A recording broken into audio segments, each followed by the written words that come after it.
কেমন আছেন সবাই? আশা করছি ভালো আছেন। আমিও আপনাদের দোয়া এবং ভালোবাসায় ভালো আছি। বাজার গেছিল, দেখো কি কি আনছে বাজারের থেকে। সেই অনেক দূর রাস্তা, বাজারে যাওয়া নাগে 20 টাকা, আসা নাগে 20 টাকা।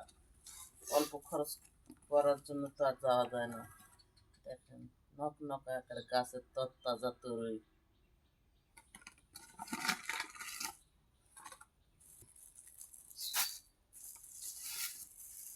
বড় বড় দুইটে তেলাপিয়া মাছ। সামনে কুরবানি জিরা মশলা কানা নাকি হয়েছে। আর এই যেটা আছে রসুন পেঁয়াজ, এলে কিনবে গেছিল সেই মেলা আফতাবগঞ্জ বাজারত গেছিল হলদির বিচুন কিনবে, আর যায় নিয়ে আলো খরচ করে।